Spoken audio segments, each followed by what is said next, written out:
कहते हैं ना, अपनी अकल की बोझ से मरना, ऐसा ही कुछ पाकिस्तान और चाइना दोनों के साथ हो रहा है। अब विदेशों में जो दूतावास हैं पाकिस्तान के, उन पर गाज गिरनी शुरू हो गई है। तो वहीं दूसरी तरफ आखिरकार IMF ने चाइना को कह ही दिया और झगड़ पड़ा चाइना यूरोपीय यूनियन से। यूरोपीय यूनियन से झगड़ा कैसा महंगा पड़ा कि यूरोपीय यूनियन ने कहा हम तुमसे डरते नहीं हैं। बिल्कुल ऐसी ही लाइन इस्तेमाल की है और इन सब के बीच में भारत को अरबों डॉलर का फायदा करा गया चाइना। जानेंगे जियोपॉलिटिक्स में क्या कुछ चल रहा है, एकदम से धमाल मचा हुआ है। आइए जानते हैं इन खबरों को विस्तार से। पाकिस्तान की स्थिति इस वक्त बहुत खराब है। आयात पर प्रतिबंध लगा रखा है पाकिस्तान ने। कई सारी लग्जरी आइटम को नहीं खरीद रहा है। खरीदे कहां से? IMF से $3 बिलियन का बेल आउट पैकेज मांगना पड़ा है पाकिस्तान को और इस वक्त किसी तरीके से उसका विदेशी मुद्रा भंडार जो 3-4 पर जा रहा था वो 8 पर आकर रुका। लेकिन लगातार यहाँ पर पैसे की कमी होती जा रही है और इन सब के बीच में सबसे बड़ी समस्या हो गई है पाकिस्तान के राजनयिक। उनके पास अपने बच्चों की फीस भरने के भी पैसे नहीं है। ऐसे में कहा जा रहा है कि राजनयिकों को अच्छी खासी प्रॉब्लम हो रही है, वो अपनी नौकरी छोड़ने को मजबूर हो रहे हैं। अब जरा सोचिए, अगर ऐसी स्थिति रही तो फिर पाकिस्तान का विदेशों में क्या हाल होगा। दरअसल बात क्या है, पाकिस्तान के पास इस वक्त विदेशों में अपने दूतावासों में तैनात राजनयिकों को देने के लिए भी पैसे नहीं है। इस कारण पिछले 3 महीनों से कुछ राजनयिक मिशनों में तैनात पाकिस्तानी राजनयिकों को वेतन का भुगतान नहीं किया गया है। विदेशों में तैनात होने के कारण इन राजनयिकों को वेतन डॉलर में किया जाता है। पाकिस्तान का विदेशी मुद्रा भंडार लंबे समय से रिकॉर्ड निचले स्तर पर बना हुआ है, जिसकी वजह से तो इन्होंने खरीदना कम कर दिया है। ऐसे में ये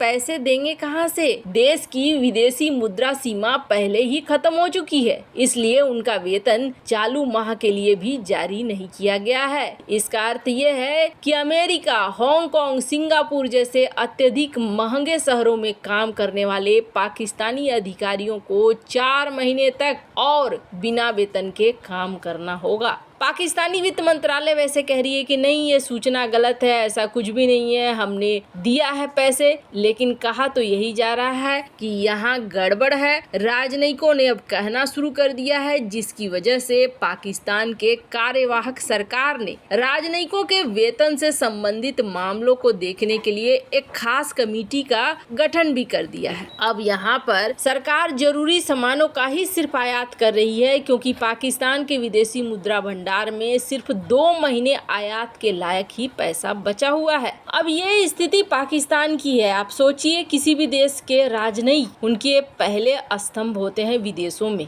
और स्थिति ऐसी बनी हुई है पाकिस्तान की। तो वहीं चाइना की बात करें तो चाइना की स्थिति भी कुछ अच्छी नहीं है। चाइना लगातार कोशिश कर रहा है अपनी करेंसी को बचाने का, लेकिन ये सफल नहीं हो पा रहा है। ऊपर से चाइना ने पंगे ले लिए यूरोपीय यूनियन से। IMF को देनी पड़ गई है वार्निंग। जानेंगे IMF ने क्या कहा है चाइना पर उससे पहले जान लेते हैं कि यूरोपीय यूनियन और चाइना के बीच कौन सा झगड़ा चल रहा है। जो इस चैनल के रेगुलर व्यूअर हैं वो जानते हैं, हमने आपको अपनी एक खबर में बताया था कि यूरोपीय यूनियन ने एक फैसला ले लिया है और यूरोपीय यूनियन ने, संयोग देखिए, G20 से यूरोपीय यूनियन गया और उसके बाद ही ये फैसला लिया। तो चाइना को और भी गुस्सा आ रहा है। इन्होंने कहा है कि देखो भैया, अब तक जो चाइनीज इलेक्ट्रिक कार थी वो यूरोपीय यूनियन में सब्सिडी पाती थी, लेकिन अब ऐसा हम पहले जांच करेंगे। इन्होंने अभी तक हटाया नहीं है। जो यूरोपीय यूनियन की प्रेसिडेंट है उर्सुला वॉन डेर लेन, इन्होंने कहा कि हम एंटी सब्सिडी इन्वेस्टिगेशन करेंगे, जांच करेंगे कि आपको देना चाहिए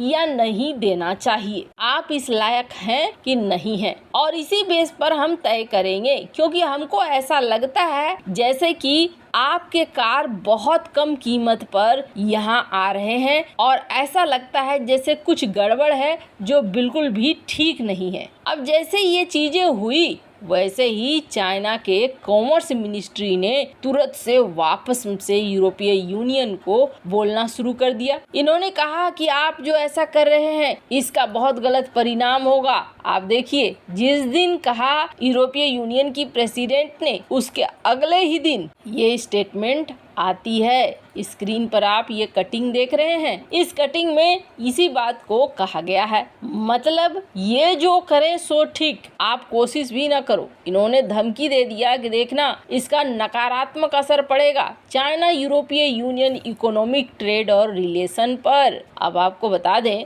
एक बात तो है, यूरोप 2.5% अपना व्यापार करता है चाइना के साथ, और अब चाइना धमकी दे रहा है, और चाइना के पास क्या हथियार होते हैं, वो भेजना बंद कर देगा माल। अब ऐसे में क्या यूरोपीय यूनियन डर जाएगा? तो आपको बता दें, यूरोपीय यूनियन ने जवाब दिया। इन्होंने कहा कि देखो, हम कॉन्फिडेंट हैं, हमें पता है कि तुम हमारा कुछ नहीं बिगाड़ पाओगे। ऐसे होता ये नहीं है कि जवाब दिया जाए, लेकिन हम उम्मीद करते हैं कि तुम जवाब दे सकते हो, इसलिए हम इसके लिए सीरियस होकर बात भी करेंगे। पर हम हर तरीके से तैयार हैं, यूरोजोन तैयार है, और हमें डरने की जरूरत नहीं है, क्योंकि हम हैं यूरोपीय यूनियन 28 देशों के साथी। हम तुम्हारे जैसे देश से नहीं डरते हैं। स्क्रीन पर आप देख सकते हैं आर्टिकल जिसमें इस बात को कहा जा रहा है। अब यूरोपीय यूनियन से ये झगड़ा शुरू हो गया, जहां एक समय था जब बहुत ही अच्छी बातें होती थी, लेकिन चीजें एकदम बदलती हुई नजर आ रही हैं। और ये भी समझ लीजिए कि अपने पाँव में कुल्हाड़ी मारने जैसा ही है काम जो किया गया है, क्योंकि इसके तुरंत बाद एक चीज और देखने को मिली कि IMF ने चाइना को चेतावनी देनी शुरू कर दी है।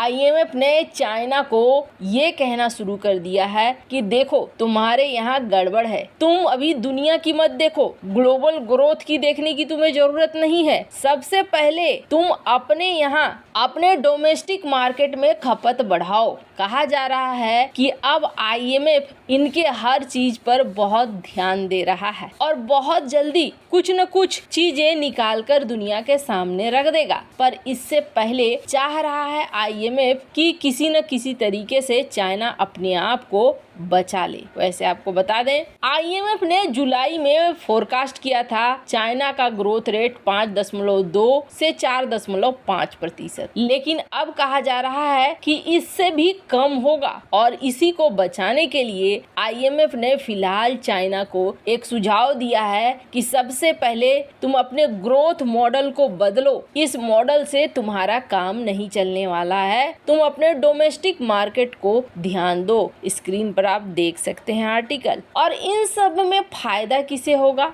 सबसे बड़ा फायदा यूरोपीय यूनियन से जो झगड़ा हो रहा है, इस झगड़े से फायदा होने वाला है भारत को, क्योंकि भारत इस दिशा में आगे भी बढ़ चुका है। अगले वीडियो में आपको बताएंगे कि इस झगड़े का फायदा भारत ने कैसे उठा लिया है। वैसे इन सब मामले में आपकी क्या राय है, कमेंट कर जरूर बताएं। जल्द मिलते हैं अगले वीडियो में नई खबर के साथ।